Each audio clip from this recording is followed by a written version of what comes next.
and we will share about kingdom Protista. Let's delve into a kingdom Protista. What is a Protista? Protista is a diverse kingdom in biological classifications that includes single-cell and simple multicellular organisms. These organisms are eukaryotic, which have a defined nucleus. Kingdom Protista also part of a domain Eukarya. Protista do not fit neatly into the categories of plants, animals, or bacteria. Protista are diverse organisms, mostly unicellular, but some are multicellular like with algae in food. There are counts in size, shapes, and color. Next, let's proceed to the general characteristics of Protista. Some are photoautotrophs, performing photosynthesis. Others are heterotroph, consuming organisms.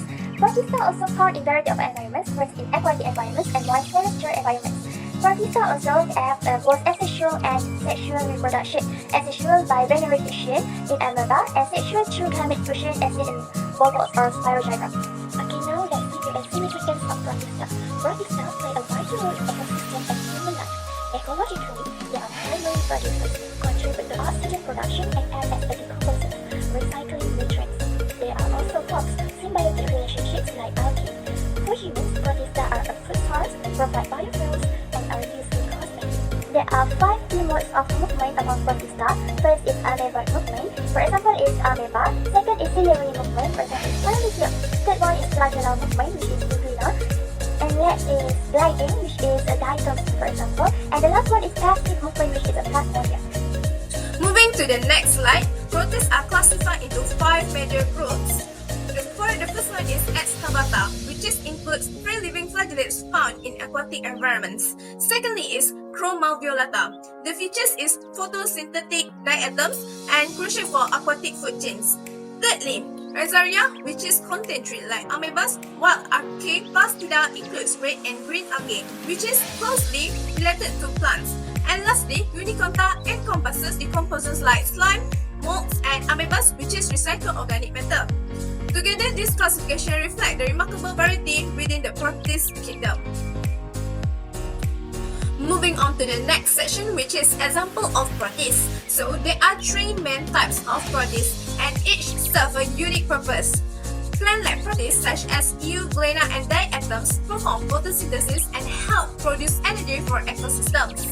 In contrast, animal-like protists like amoeba and paramecium are heterotrophs that move using cilia, flagella, or pseudopodia to find food.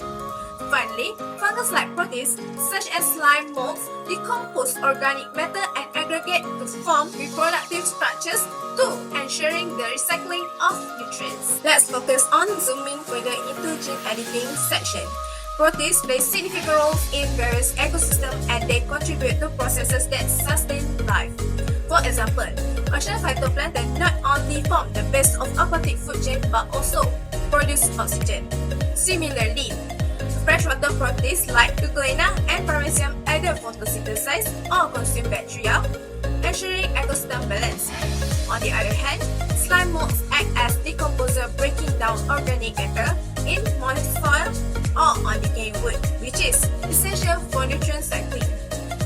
Moving on to disease related to Protista, malaria is caused by the pathogen Plasmodium falciparum and it is transmitted through the bite of infected Anopheles mosquitoes.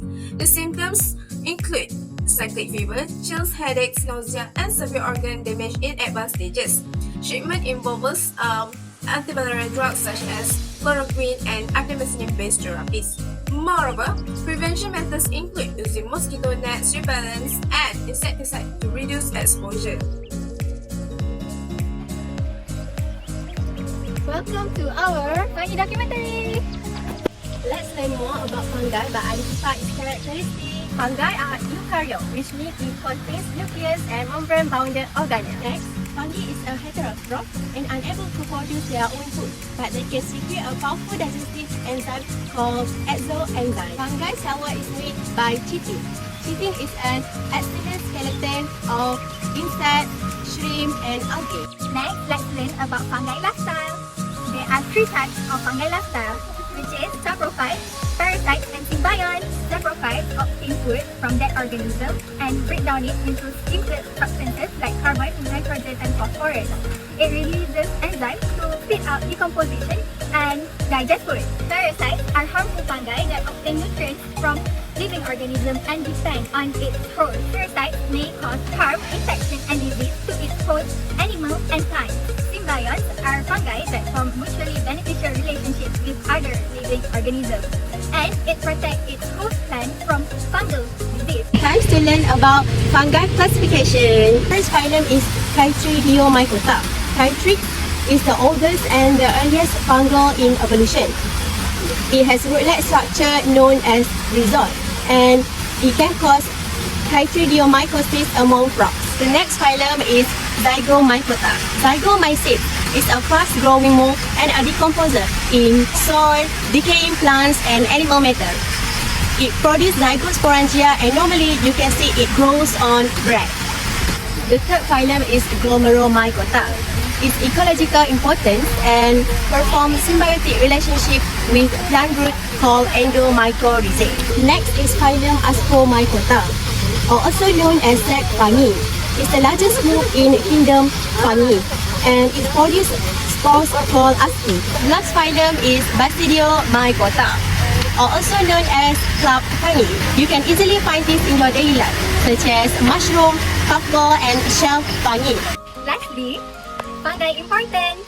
Fungi are decomposers that break down organisms and recycle nutrients back into its soil. Fungi is also pathogen that controls population and provides ecological balance. Fungi are important to stabilize soil and act as bioindicators. Fungi, which is yeast, are important in food production like bread and baking. Fungi is also used in agriculture as biological control agent. And last but not least, fungi is used in production of antibiotics.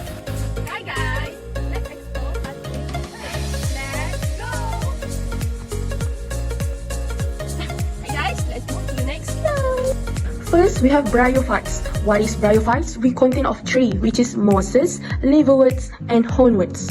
For mosses, eggs and sperm we develop in a tiny vessels, and for the male part we call it as antheridium, and for the female part we call it as archegonium. Then, for the sexual reproductions, they will produce their own eggs and sperms. But for the asexual reproduction, they will regenerate their new plants by their parents. For liverworts, they produce thallus and only happen in a damp environments. For sexually, they also very similar to mosses, and for asexually, they just producing the male.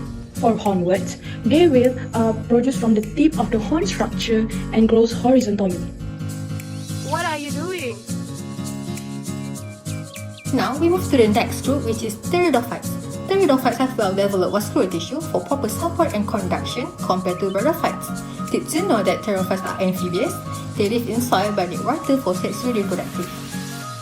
Pteridophytes can be divided into two phyla, which are phylum Pterophyta and phylum Lycophyta. First, we go to phylum Pterophyta. Fern sporophytes have rhizomes that give rise to roots and fronds. If you notice, there are sporangia that contain firm spores underneath the frond. Next, twig sperms that look like twig brooms. The whole stem are green, allowing them to photosynthesize. The last one is horsetail. They have cone-shaped cluster of leaves at the shoot tip where the spores are produced. The second phyla is phylum Lycophyta. So here we have club moths that have strong roots, stem, and small leaf containing the vascular tissue. They are homosporous, produce spores in similar size and shape.